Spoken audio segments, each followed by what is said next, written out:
Gantong-ganto si nanay nung una tayong iwan ni tatay. Nasaktan ko ang damdamin ni Andeng kanina.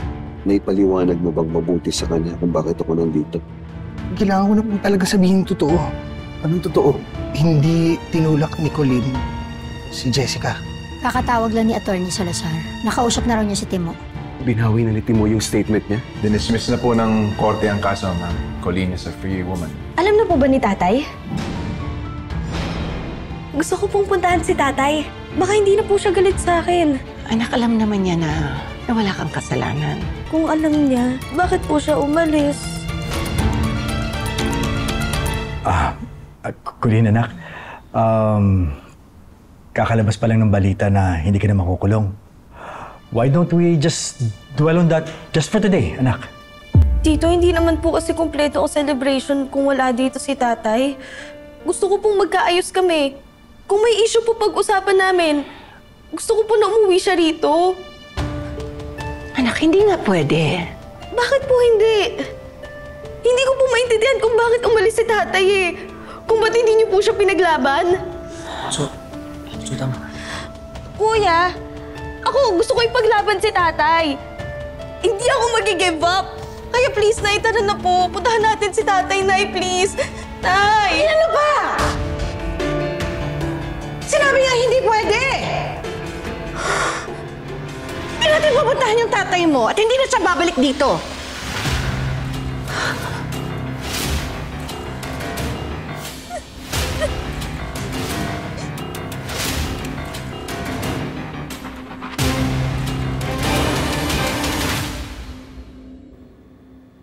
Manuel, eto.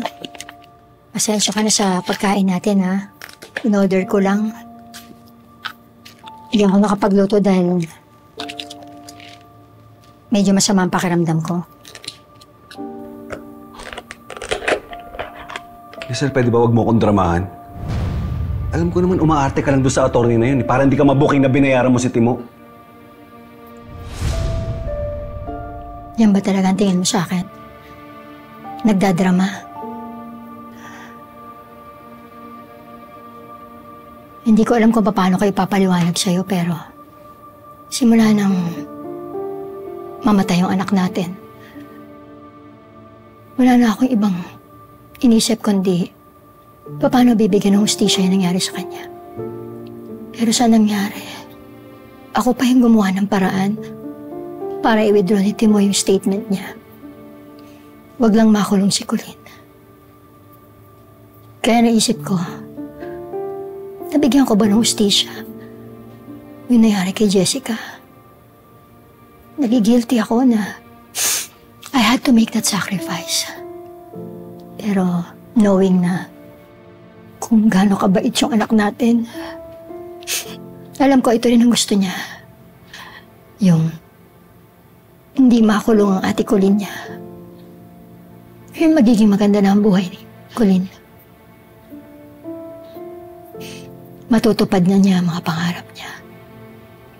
Inisip ko, kapag nakalaya si Colleen, para ko na rin binigyan ng hustisya yung nangyari kay Jessica.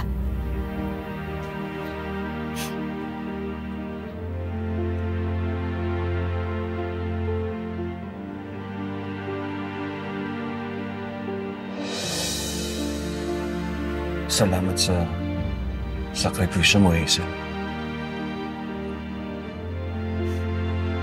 Tatanungin kong utang na loob yun habang buhay.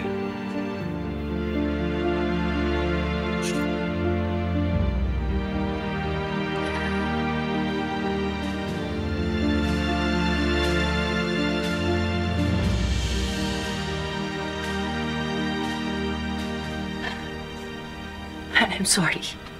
I'm sorry. Hindi ko sinadyang sigawan ka.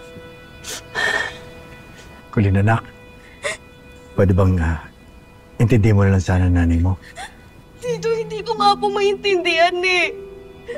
Hindi ko po maintindihan bakit yung ginawa ni tatay. Bakit siya umalis? Bakit niya kami iniwan? Bakit di man lang siya ipinaglaban ni nanay?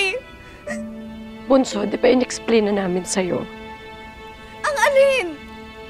Yung sinasaktan ni Hazel yung sarili niya, kaya kailangan niya ng bantay? Anak, si Hazel ang asawa niya.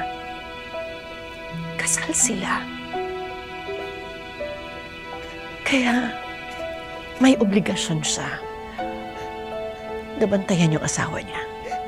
Nay, naririnig niyo po ba sarili niyo? Kailan pa po kayo nagkaroon ng concern doon sa Hazel na yun? Tsaka Nay, di ba po may plano kayo?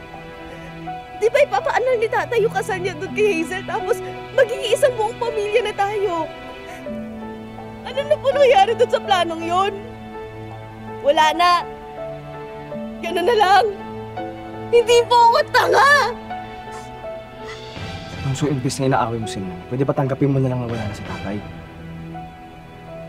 Bunso, ito na kasi yung realidad natin ngayon eh. Si tatay bumalik na sa asawa niya. Tayo, wala, mag-move on na lang tayo. Paano? Iniwan na naman tayo ni tatay. Mas mabuti pa yung unang iniwan niya tayo eh. Baby pa ako at wala ako nararamdaman. Kesa yung ganito, pinaramdam niya nga sa akin na may tatay ako, pero iiwan niya lang din pala ako. Bunso? Bunso?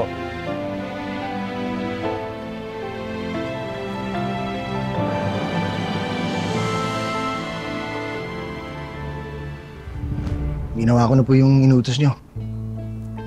Congratulations. Marunong ka palang tumupad sa usapan. Kaya nga po sana kayo rin po tumupad sa usapan. Sabi niyo susuportahan yung pamilya ko.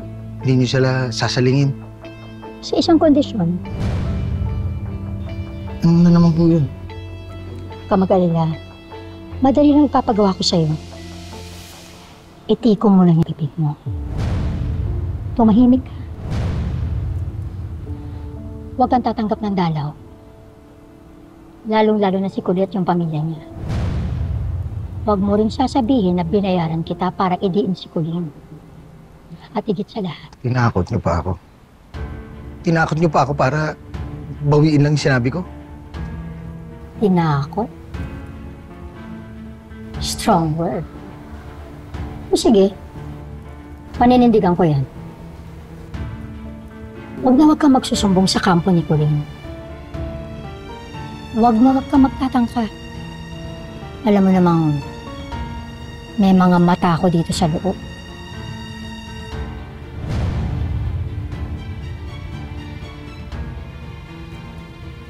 Or else, hindi na ikaw masasaktan.